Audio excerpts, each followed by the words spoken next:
Halo guys, di sini kalian udah pernah dengar yang namanya manajemen perbankan belum? Udah pernah dengar manajemen perbankan?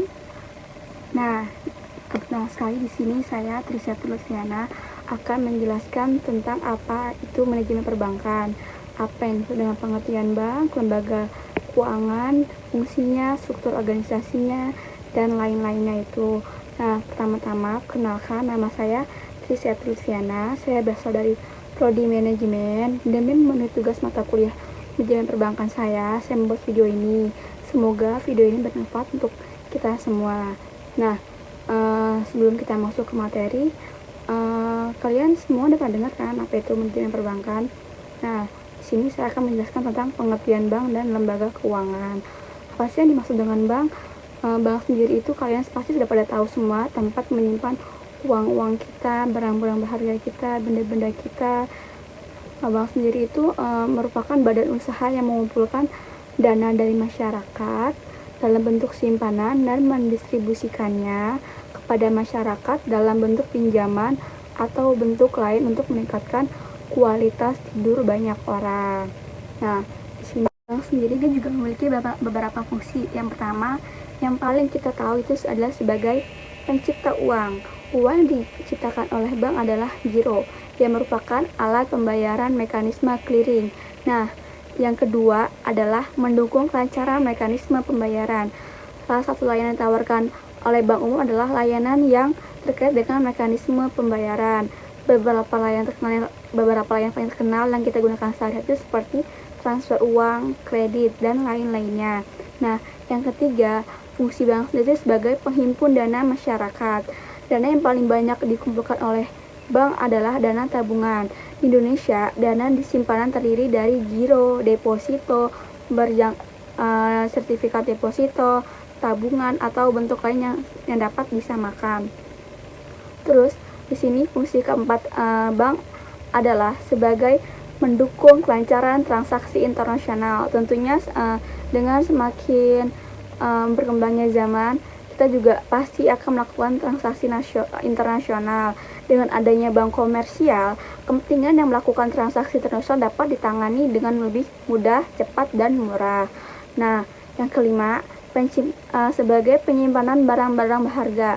Nah, yang kita tahu, bank itu selain bukan tempat untuk menyimpan uang atau sebagai tabungan kita juga bisa menyimpan barang-barang berharga kita seperti emas, surat sertifikat yang berharga, dan lain. Lembaga keuangan bank juga memiliki 3 jenis.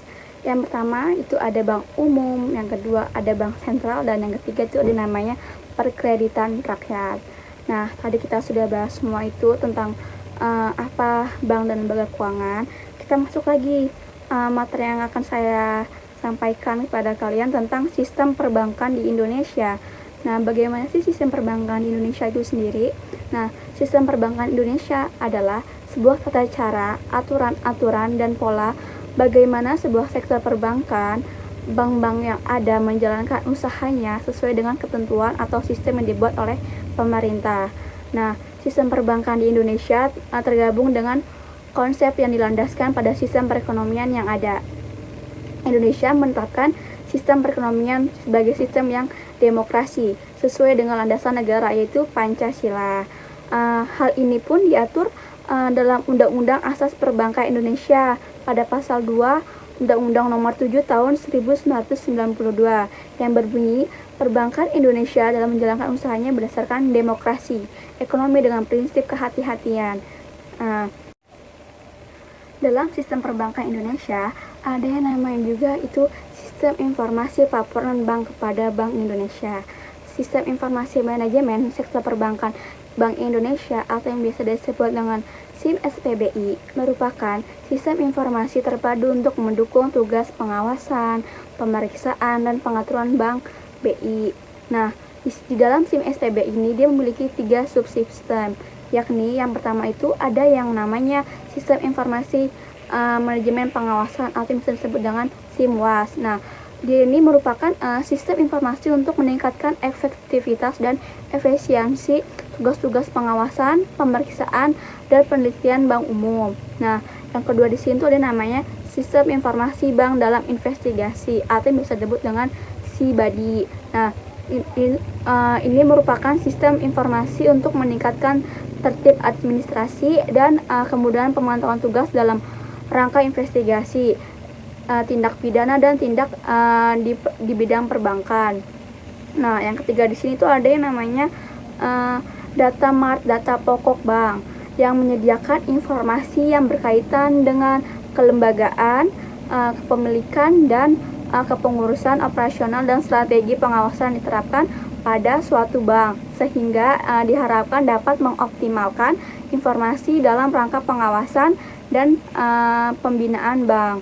Nah, bank juga memiliki struktur dan organisasi perbankan. Struktur perbankan di suatu negara dipengaruhi oleh beberapa faktor. Yang pertama namanya faktor ekonomi, yang kedua namanya faktor hukum, dan yang ketiga namanya peraturan. Struktur organisasi bank adalah suatu susunan pada organisasi bank dalam menjalankan kegiatan operasional untuk mencapai suatu tujuan. Nah, pada struktur organisasi bank biasanya terdapat 3 tingkatan organisasi manajemen, yakni ada yang namanya top management, yang kedua ada namanya middle management, yang ketiga ada namanya lower management. Nah, di sini saya akan menjelaskan satu persatu apa yang tadi saya sebutkan tentang tingkatan struktur organisasi bank. Yang pertama mulai dari namanya top management.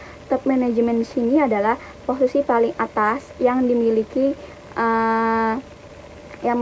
wewenang besar dari suatu organisasi. Biasanya top management itu terdiri dari direksi, komisaris, direktur utama, dan sejenisnya. Nah, yang kedua di sini ada namanya middle management, adalah posisi di bawah top management. Tugasnya sendiri itu menjalankan strategi yang ditetapkan oleh top management. Nah, yang terakhir ada namanya tadi lower management. Lower management adalah posisi yang paling bawah di antara daripada suatu top management atau middle management. Tugasnya adalah melaksanakan segala perintah dari top management dan middle management. Nah, dalam struktur organisasi bank harus dibagi atas front office dan back office. Nah, sehingga pelayanan lebih baik dan lebih cepat, di mana front office merupakan bagian-bagian organisasi di mana para karyawan secara langsung melayani nasabah atau customer. Nah, sedangkan back office merupakan bagian-bagian organisasi seperti pembukuan, audit, urusan sumber daya manusia yang para karyawan tidak berhubungan langsung dengan nasabah. Nah, back office juga merupakan kunci keberhasilan suatu bank. Di dalam bank juga memiliki namanya manajemen dana bank. Bagi bank, manajemen dana bank adalah bagaimana memilih dan mengelola sumber dana yang tersedia. Dengan kata lain, pengertian manajemen dana bank adalah suatu kegiatan perencanaan, pengelolaan, dan pengendalian terhadap penghimpunan dana yang ada di masyarakat. Manajemen dana bank merencanakan, melaksanakan, mengendalikan penghimpunan dana yang ada di masyarakat. Tujuan dari manajemen bank sendiri adalah yang satu sebagai yang namanya kita tahu laba. Yang kedua yaitu aktiva lancar dan kas cukup. Yang ketiga menyediakan cadangan. Yang keempat memenuhi kebutuhan. Yang lima namanya pengelolaan bank. Nah, seperti yang tadi saya jelaskan, suatu bank perlu dikelola likuiditasnya. Pengelolaan likuiditas dapat dilakukan dengan 2 pendekatan.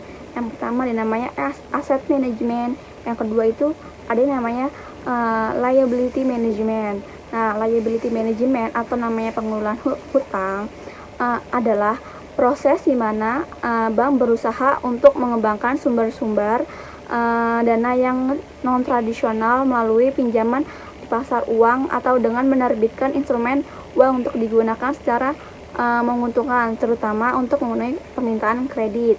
Nah, likuiditas sendiri juga ada yang namanya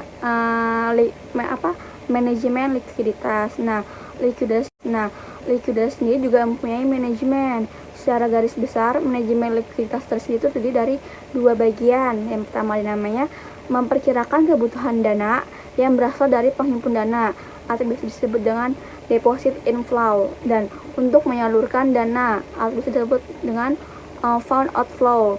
dan berbagai komitmen pembiayaan finance commitment. Nah, bagian kedua dari manajemen likuiditas adalah bagaimana bank bisa memenuhi kebutuhan likuiditasnya.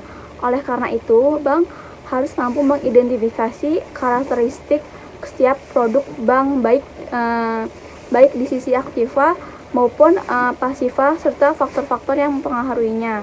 Nah, secara garis besar, kondisi likuiditas bank dipengaruhi oleh faktor eksternal dan internal. Nah, faktor eksternal adalah uncontrollable factor, sedangkan faktor internal pada umumnya adalah yang bisa dikendalikan oleh bank. Faktor eksternal antara lain kondisi ekonomi dan moneter, karakteristik deposan, kondisi pasar uang, peraturan, dan lain-lain. Sedangkan faktor internal sangat tergantung pada kemampuan manajemen mengatur setiap instrumen likuiditas bank. Nah, contohnya adalah pemilihan strategi penerapan aset liabilitas manajemen. Nah, tujuan dari manajemen likuiditas itu sendiri itu yang pertama itu sebagai cadangan dibutuhkan dana yang telah ditetapkan oleh bank sentral karena tidak dipenuhi akan terkena penalti dari bank sentral. Nah, yang kedua sendiri itu memperkecil dana yang menganggur, karena kalau memiliki banyak dana yang menganggur akan mengurangi profitabilitas bank.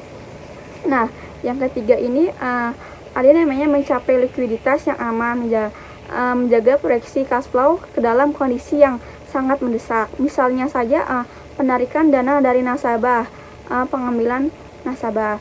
Nah, mungkin itu saja yang bisa saya jelaskan. Mungkin banyak kesalahan atau keliru dalam penyampaian. Saya mohon maaf kalau di sini saya juga masih belajar. Semoga apa yang saya sampaikan bermanfaat untuk kalian, dan tolong banget kalian harus semangat belajar walaupun dengan kondisi dan situasi yang seperti ini. Nah, terima kasih. Wabillahi taufiq wal hidayah. Wassalamualaikum warahmatullahi wabarakatuh.